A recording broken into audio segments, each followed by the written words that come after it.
कृष्ण और सुदामा की कहानी। श्री कृष्ण और सुदामा की मित्रता हमें इस दुनिया में दोस्ती का वास्तविक अर्थ और मूल्य सिखाती है। हमें हमेशा अपने दोस्तों की मदद करनी चाहिए, चाहे उनकी आर्थिक स्थिति कुछ भी हो। सुदामा श्री कृष्ण के बचपन के मित्र थे। ऐसा माना जाता है कि सुदामा ने कृष्ण से मिलने और उनके कार्यों में भाग लेने के लिए तैयार होने के लिए पृथ्वी पर जन्म लिया था। उन्हें भगवान विष्णु का सच्चा भक्त भी माना जाता है। श्री कृष्ण और सुदामा की मित्रता हमें इस दुनिया में दोस्ती का वास्तविक अर्थ और मूल्य सिखाती है। हमें हमेशा अपने दोस्तों की मदद करनी चाहिए, चाहे उनकी आर्थिक स्थिति कुछ भी हो। सुदामा श्री कृष्ण के बचपन के मित्र थे। ऐसा माना जाता है कि सुदामा ने कृष्ण से मिलने और उनके कार्यों में भाग लेने के लिए तैयार होने के लिए पृथ्वी पर जन्म लिया था। उन्हें भगवान विष्णु का सच्चा भक्त भी माना जाता है। सुदामा और कृष्ण दोनों अविभाज्य थे। आज तक उनकी एकता ग्रह के आगे सच्ची मित्रता का एक उदाहरण है। अक्सर के शुभ अवसर पर उन्हें याद किया जाता है। एक साथ पढ़ाई खत्म करने के बाद कई सालों तक संपर्क टूटने के बाद भी उन्होंने दोबारा मिलने की उम्मीद नहीं छोड़ी। सुदामा के दिल और आत्मा में हमेशा भगवान कृष्ण थे और वे तब तक उनके बारे में सोचते रहे जब तक वे दोबारा नहीं मिले। जब सुदामा कई वर्षों के बाद कृष्ण से मिले तो वह पूरी घटना अविस्मरणीय और मार्मिक है।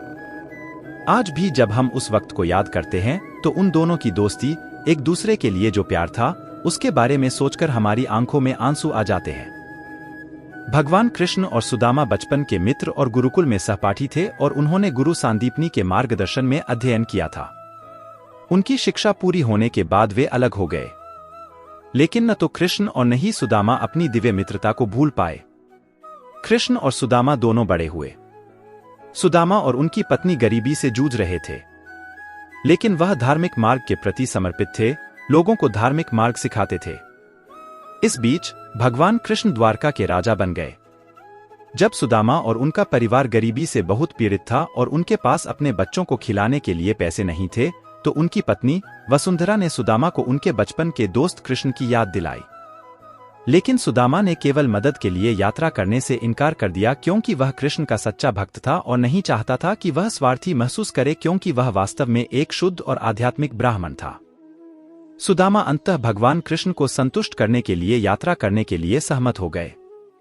वह कपड़े के टुकड़े में कुछ पीटे हुए चावल बांधकर वहां से चला गया, क्योंकि उसे याद आया कि कृष्ण को पीटा हुआ चावल बहुत पसंद था।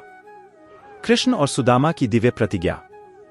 श्री कृष्ण ने सुदामा से पूछा, क्या तुम मेरे मित्र बनोगे? वह आत्मा कितनी भाग्यशाली है जिससे प्रभु स्वयं मित्रता मांगते हैं। सुदामा को अपनी निम्न स्थिति का एहसास होने के कारण संकोच हुआ। उन्होंने कहा, लेकिन मैं एक गरीब ब्राह्मण हूं और आप एक राजसी हैं, हम कभी दोस्त कैसे बन सकते हैं? जरूरत के समय दोस्त एक दूसरे की मदद करते हैं, लेकिन मैं आपको कुछ भी नहीं दे सकता। श्री कृष्ण ने कहा, और बस मुझसे वादा करो कि चाहे कुछ भी हो, हम हमेशा दोस्त रहेंगे। मैं आपके मित्र के रूप में यह प्रस्ताव प्रस्तुत करता हूं।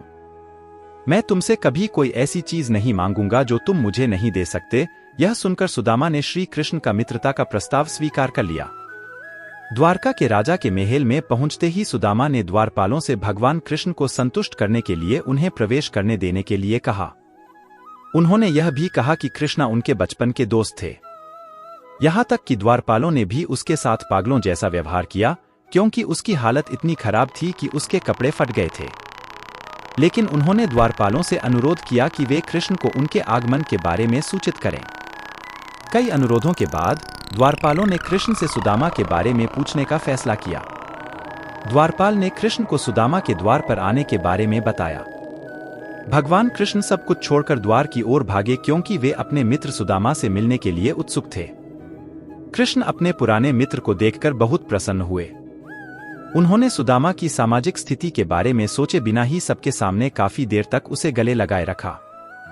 यहां तक कि हर कोई इतना हैरान था कि बेचारा ब्राह्मण द्वारका के राजा भगवान कृष्ण का सहयोगी था, जिसने ग्रह पर मित्रता शब्द की नई नींव रखी थी।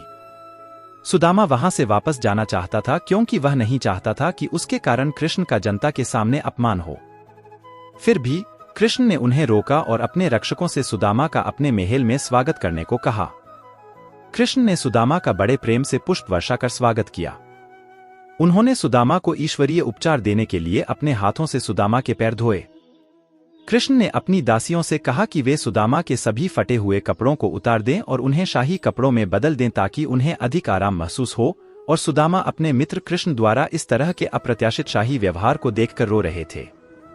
फिर कृष्ण ने सुदामा को अपनी दासियों द्वारा परोसे गए भोजन की पेशकश की, और सुदामा अपने मित्र कृष्ण द्वारा इस तरह के अप्रत्याशित शाही व्यवहार को देखकर रो रहे थे। भोजन के बाद कृष्ण और सुदामा ने आराम किया और अपने पुराने दिनों के बारे में चर्चा की। कृष्ण ने देखा कि सुदामा उनसे कुछ छिपा रहा है। उन्होंने धीरे से पूछा, गौर मुझे लगता है कि भाभी जी ने मेरे लिए कोई उपहार भेजा है। मुझे लगता है कि यह मेरे लिए कुछ स्वादिष्ट भोजन है। उन्होंने सुदामा से उपहार निकालने का अनुरोध किया। सुदामा ने इसे छुपा दिया क्योंकि उसे लगा कि यह छोटा सा उपहार द्वारिका के राजा के लिए कुछ भी नहीं है। लेकिन कृष्ण ने उपहार को धीरे से स्वीकार कर लिया, जो कपड़े के टुकड़े से बंधे कुछ चावल थे, और कृष्ण ने उपहार की बहुत प्रशंसा की कि यह उपहार उनके जीवन में अब तक मिला सबसे अच्छा उपहार था, और उन्होंने इसे खाना शुरू कर दिया और चावल को अपनी पत्नी के साथ साझा किया। कुछ घंटों के बाद सुदामा ने अपने घर वापस जाने का फैसला किया। जाने से पहले कृष्ण ने कहा, पुरानी यादों पर चर्चा करते हुए वह सुदामा से आने का औचित्य पूछना भी भूल गए। उन्होंने धीरे से पूछा, द्वारका, कृष्ण के महल जाने का औचित्य क्या था? वह सुदामा ने सारा तनाव भूलकर धीरे से उत्तर दिया। उन्होंने उसे संतुष्ट करने का हवाला दिया, उनसे उनकी कोई मांग नहीं है। सुदामा ने अपने हृदय में कृष्ण के प्रति गहरी भक्ति लेकर महल छोड़ दिया। हमें भगवान के प्रति अपनी भक्ति और भक्ति के बदले में कुछ भी नहीं मांगना चाहिए। क्या ईश्वर हमसे बेहतर जानता है कि हम क्या चाहते हैं और क्या नहीं? हमें हर चीज के लिए भगवान पर भरोसा करना चाहिए, क्योंकि सब कुछ उसकी पसंद से होता है। ईश्वर हमसे कहीं बेहतर योजना बनाता है। सुदामा के मामले में कृष्ण ने उन्हें धन और संपत्ति से पुरस्कृत किया, भले ही सुदामा ने भगवान से कुछ भी नहीं मांगा। भगवान हमेशा सच्चे लोगों को इनाम देते हैं। आप सोच रहे होंगे कि कृष्ण ने सुदामा को केवल इसलिए पुरस्कृत किया क्योंकि वह उनका बचपन का मित्र था, लेकिन यह सही नहीं है। कृष्ण ने उन्हें पुरस्कृत किया क्योंकि अपने पूरे जीवन के दौरान सुदामा ने आध्यात्मिकता का मार्ग अपनाया और कई अन्य लोगों को धार्मिक कर्तव्यों के बारे में सिखाया। कृष्ण ने उसे केवल इसलिए पुरस्कृत किया क्योंकि वह एक अच्छा व्यक्ति था, और भगवान चाहते थे कि वह अधिक ऊर्जा और उत्साह के साथ इस आध्यात्मिक पथ को जारी रखे। यह कृष्ण और सुदामा के वचन की सुंदरता थी। हमें हमेशा अपने दोस्तों की मदद करनी चाहिए, चाहे उनकी आर्थिक स्थिति कुछ भी हो। तो आज के लिए इतना ही, फिर मिलेंगे नेक्स्ट वीडियो में।